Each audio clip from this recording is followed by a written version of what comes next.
K Bullets YouTube channel. Hurry up, now tell us why you're here.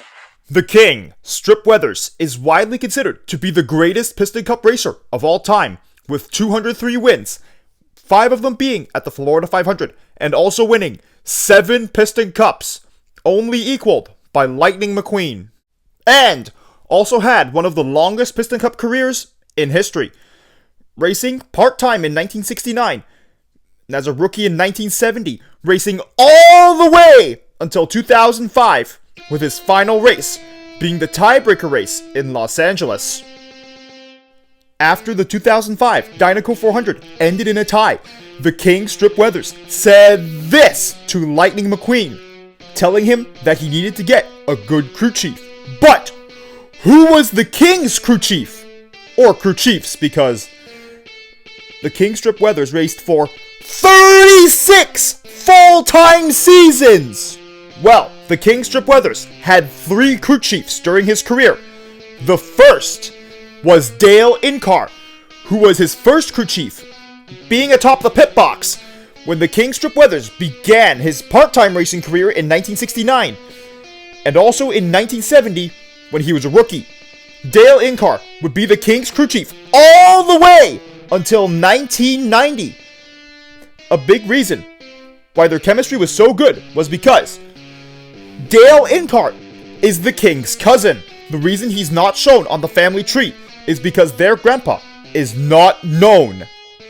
Dale Incar, atop his cousin the King Strip Weathers pit box, for 21 seasons would go on to win 4 Piston Cups and 4 Florida 500s. The King Strip Weathers won his first 4 Piston Cups with Dale Incar as his crew chief, and also, together, they won 138 races, the King getting his first 138 wins with Dale Incar as his crew chief. And this single fact makes Dale Incar the winningest crew chief in Piston Cup history. Even if you ignore the rest of the King's wins with just Dale Incar as his crew chief would still make the King the winningest Piston Cup racer in history. But this dream team wouldn't last forever, as Dale Incar would leave the position of the King's crew chief to get involved in the garage after the end of the 1990 Piston Cup season. In their last season together, they would finish second in points behind Clint Shiftwright. For the 1991 Piston Cup season, the King Strip Weathers would need to get a new crew chief for the first time in his career. And the crew chief chosen for this job was Robbie Lubis. Yes, the N2O Cola crew chief. This picture is from the 2005 Dynaco 400.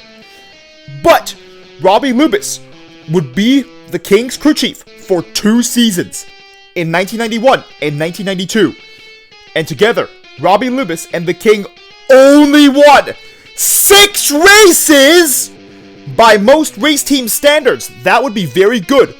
But the King Strip Weathers and Tex Dynaco had very high standards, so this was seen as very underwhelming.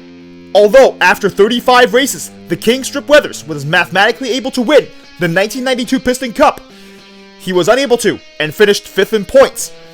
And Tex Dynaco saw this as not good enough, and fired Robbie Lubis at the end of the 1992 Piston Cup season. But, despite this, Robbie Lubis would still have a very long career, being a crew chief in the Piston Cup. After the start of the 1993 Piston Cup season, he would become Mark Burnsley's crew chief from 1993 to 1995, but then was fired after Mark Burnsley had a few bad races. But, at the same time, Rowley Boltstrike was also without a crew chief, so Robbie Lubis then became Rowley Boltstrike's crew chief, beginning in 1995, midway through the season, and would remain Rowley Boltstrike's crew chief until 2000, where Rowley Boltstrike would have a career-ending crash. After a few weeks of being unemployed, Jeff Gorvette needed a new crew chief, and then Robbie Lubis became Jeff Gorvette's crew chief in the second half of the 2000 Piston Cup season. He would remain Jeff Gorvette's crew chief until 2003. At the end of the 2003 Piston Cup season, Rick Chevrick fired Robbie Lubis because of underwhelming performances with Jeff Gorvette, and replaced him with John Lasseter. At the beginning of the 2004 Piston Cup season, Robbie Lubis was once again unemployed, but Team N2O Cola also needed a new crew chief.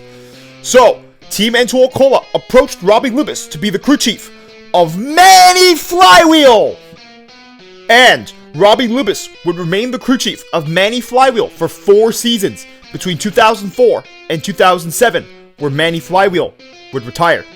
Although performances were mediocre, Robbie Lubis was atop the pit box for Manny Flywheel in the 2005 Dynaco 400, as he's seen right here in this picture.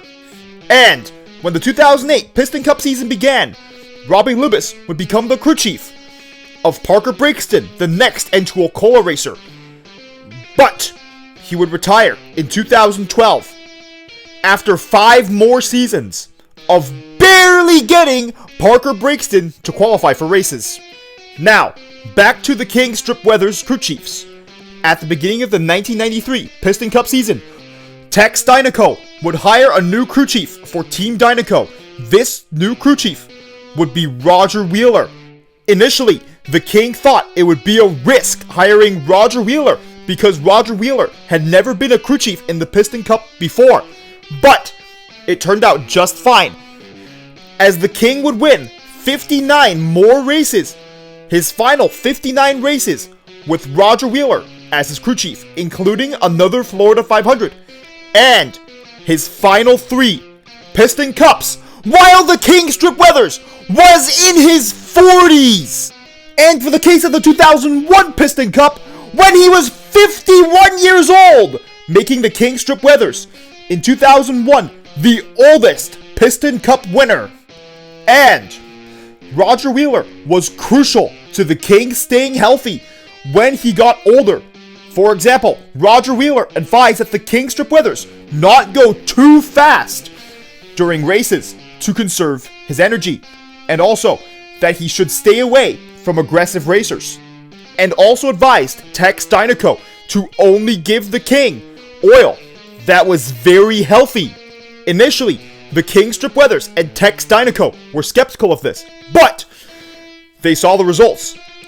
While the King Strip Weathers was in his late 40s and his early 50s, when most Piston Cup racers were getting ready for retirement and also being way worse compared to how they were during their prime.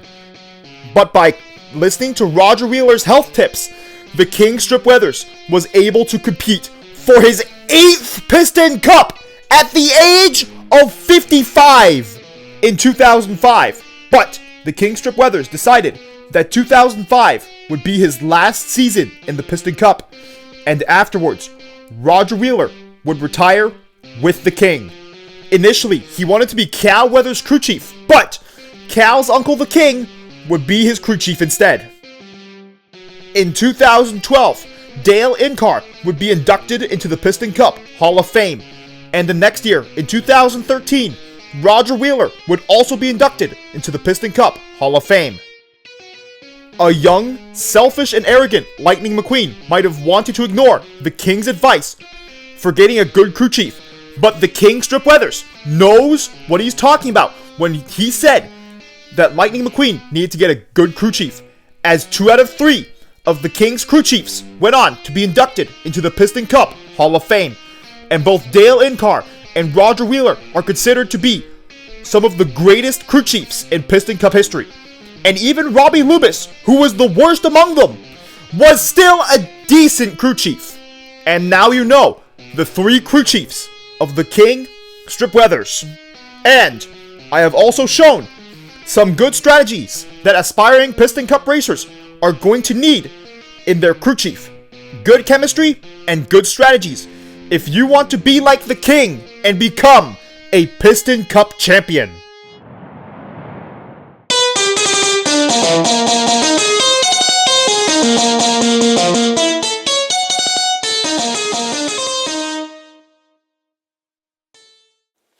Remember to press the notifications button, which goes ring, ring, ring after you press it. And lightning strikes back, and that's as if you subscribed, of course. And thank you for watching this entire video. During the 2016 Piston Cup season, the King Strip Weathers was a crew chief himself, being the crew chief of his nephew, Cal Weathers. Before the 14th race of 2016, that race will be the next race video that I'll make on this channel. Hopefully that video comes out soon, but before this race, Cal Weathers had high hopes hoping to win his 36th career victory. Although, production of that video has been slower than it could be because of the advent calendar. And because of the advent calendar, I've been working on more than one video for this channel. Stay tuned for a new video on the KA Bullets Piston Cup YouTube channel tomorrow. Unfortunately, the 2022 Russian invasion of Ukraine is still going on. Vladimir Putin, the tyrant who began this war, wanted to make Russia an even bigger country. Did he forget that Russia is already the biggest country in the world? The Ukrainian people did not deserve this fate. And due to Vladimir Putin's actions, now Crimea, the Donbass, and parts of the Kharkiv, Zaporizhia, and Kherson Oblasts are currently occupied and ruled under Vladimir Putin's tyranny. But not everything is going Vladimir Putin's way, as parts of Russia's Kursk Oblast is currently controlled by Ukraine. But despite these gains, every day it gets harder for Ukraine to win the war because of dwindling supplies. We here at the KA Bullets Piston Cup YouTube channel stand with Ukraine in their struggle against Vladimir Putin's tyranny. Slava Ukraini, Heroyam Slava! Nechai Shvetsya Daroretsia, Ukraini Permoha! Glory to Ukraine, glory to the heroes. May Ukraine be granted victory very soon.